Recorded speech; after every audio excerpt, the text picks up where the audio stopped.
Okay then, hello YouTube.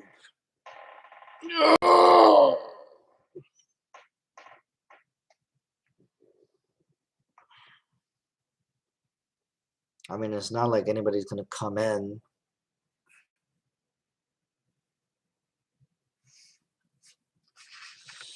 Okay then, just talking to myself a little bit, just for the funsies. Let's see.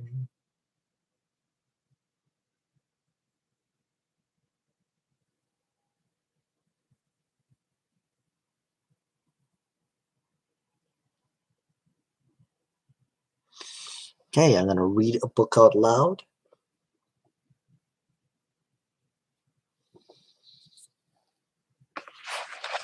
It was mostly just a live recording of my voice because I was too lazy to create the video before actually uploading it. Anyway, architects of our own beliefs. Try this. Take a random person and put them in a room with some buttons to push.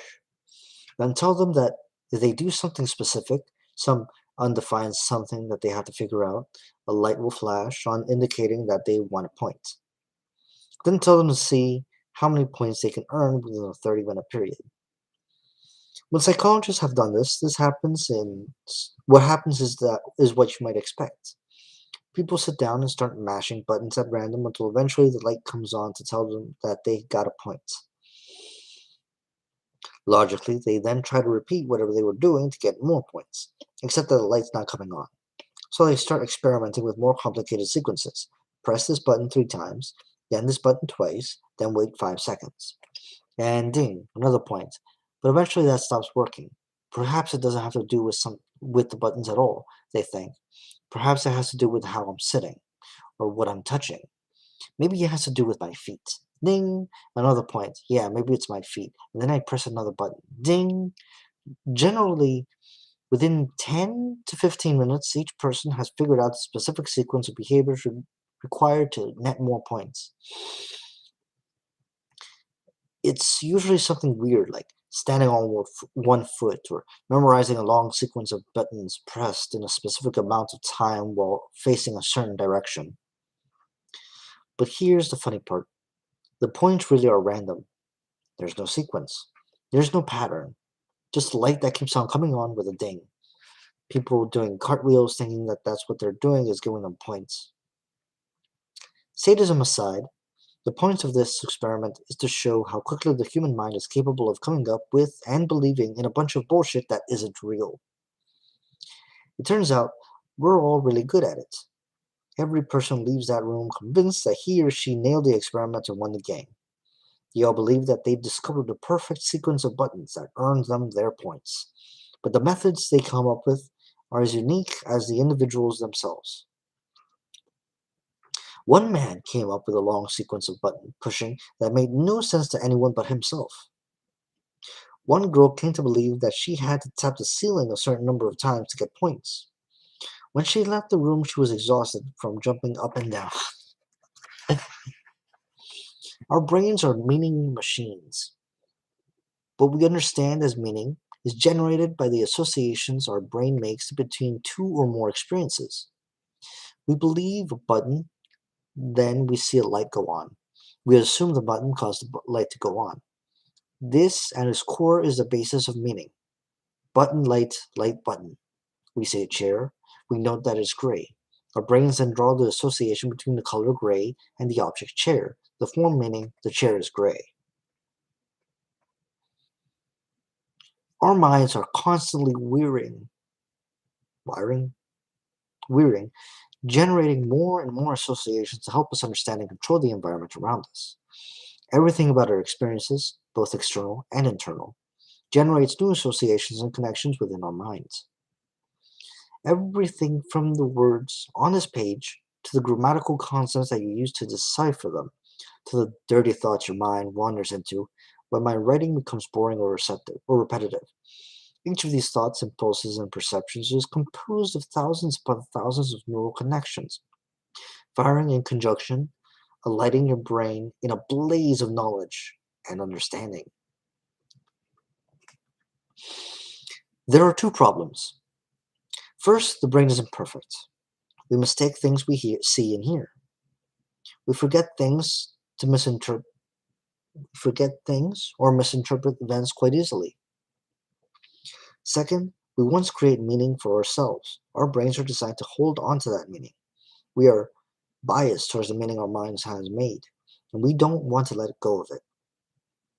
Even if we see evidence that contradicts the meaning we created, and we often ignore it and keep on believing anyway.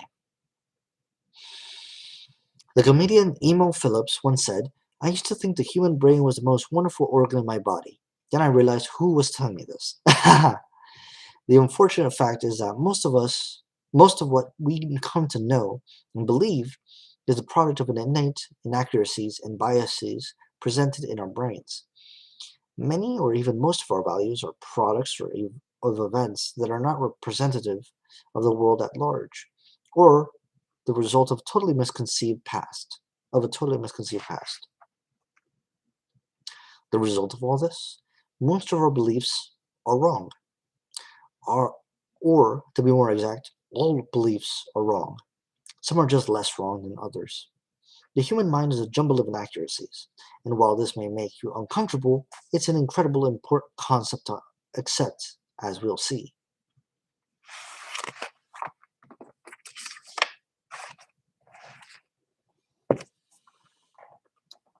Oh, that little section took me about 6 minutes, 5 to 6 minutes.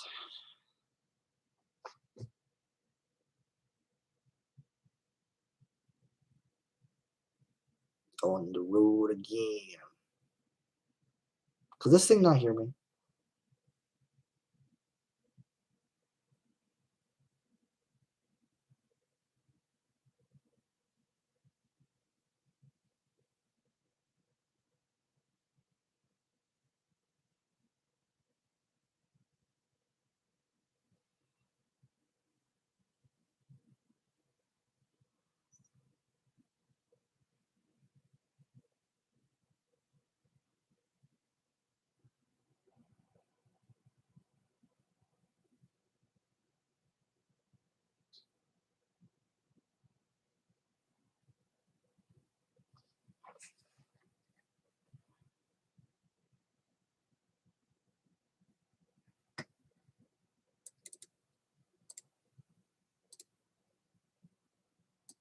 I'm gonna check what it looks like online.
Okay, I think that's long enough break.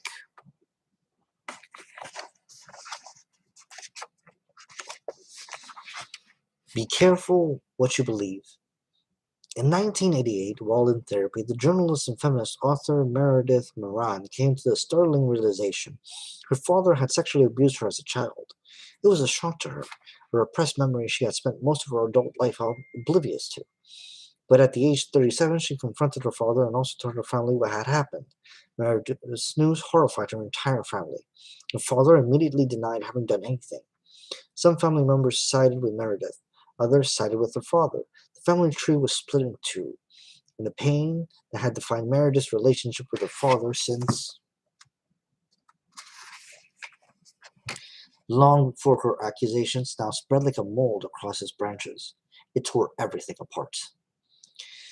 In 1996, Meredith came to another startling realization. Her father actually hadn't sexually abused her. I know, oops. She, with the help of a well-intentioned therapist, had actually invented the memory.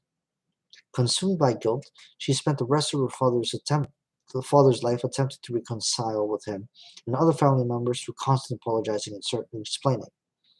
But it was too late. Her father passed away and her family would never be the same.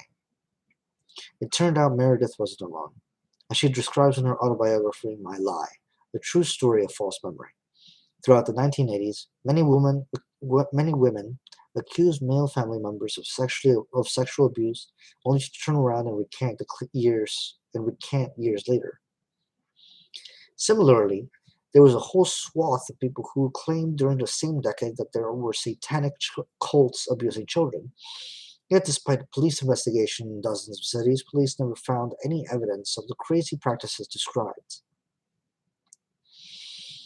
Why were people suddenly inventing memories of horrible abuse in families and cults? Why was it all happening then in the 1980s? Ever, ever play the telephone game as a kid?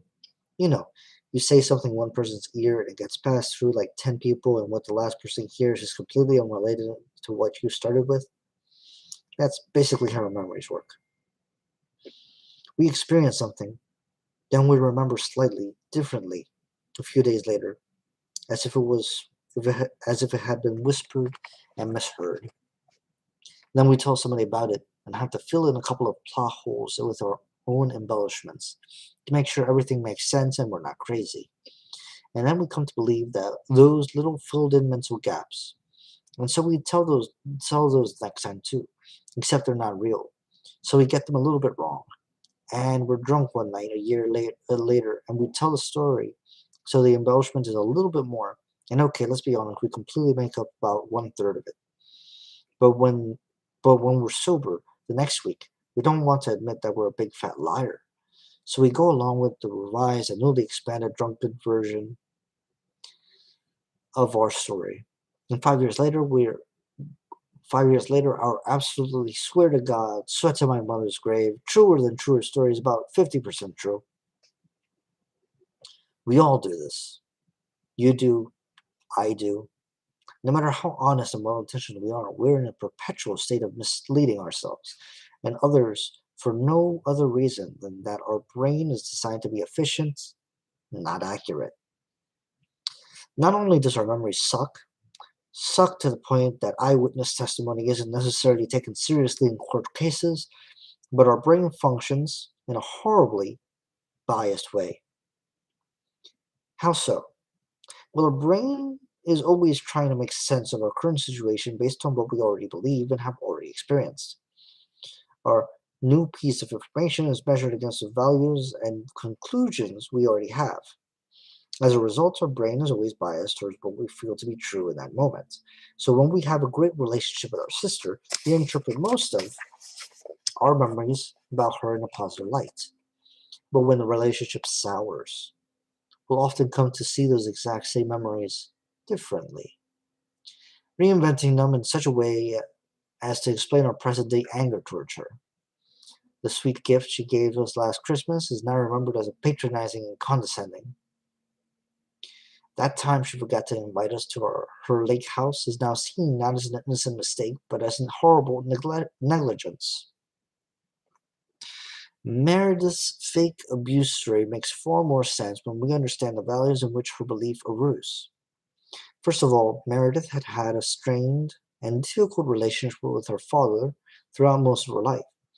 Second, Meredith had had a series of failed intimate relationships with men, including a failed marriage.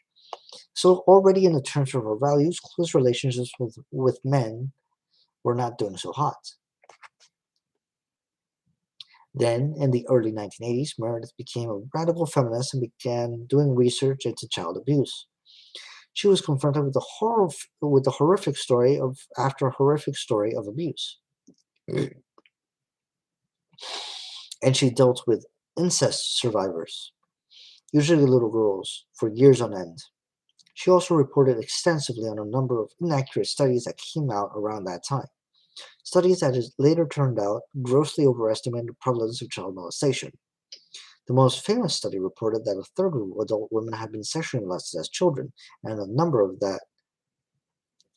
that has been since been shown to be false.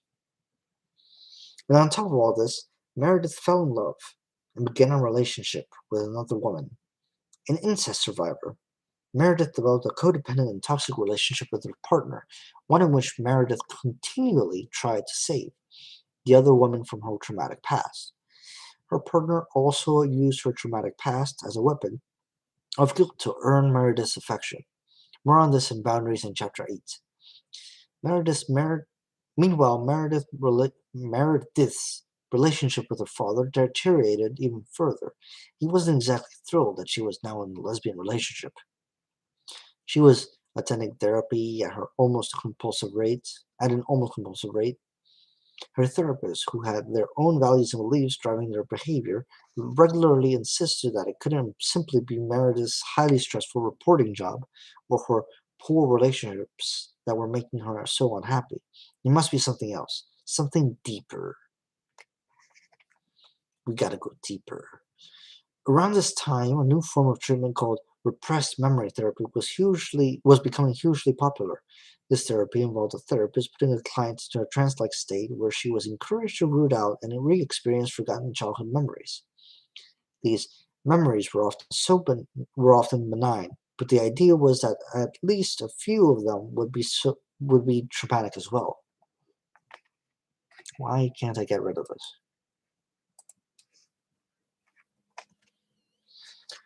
So there you are. So there you have poor Meredith, miserable and researching incest and child molestation every day, angry at her father, having endured an entire lifetime of failed relationships with men, and only who and the only person who seems to understand her or love her is another woman who is a survivor of incest. Oh, and she's lying on a couch crying every other day with a therapist demanding over and over that she remembers something she can't remember. And voila, you have a perfect recipe for an invented memory of sexual abuse that never happened.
Words don't mean anything to me.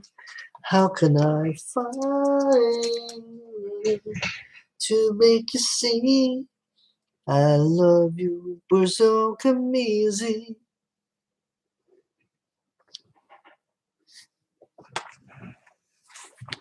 Hey, look, I got a like. Just one. Just a one. Is there anybody out there? Alright, I'll read this last page. And yeah, I think that's going to be it for today. Our mind's biggest priority when processing experience is to interpret them in such a way that they will cohere with all of our previous experiences, feelings, and beliefs. But often we run into a life situation where past and present don't cohere. On such occasions, we are experiencing in the moment flies in the face of everything we accepted as true and reasonable about our past. In an effort to achieve coherence, our mind will sometimes, in cases like that, invent false memories by linking our present experience with that imagined past. Our mind allows us to maintain whatever meaning we already established. As noted earlier, Meredith's story is not unique.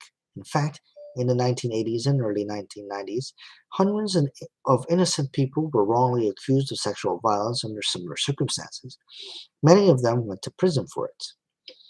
For people who were dissatisfied with their lives, these suggestive explanations, combined with the sensationalizing media,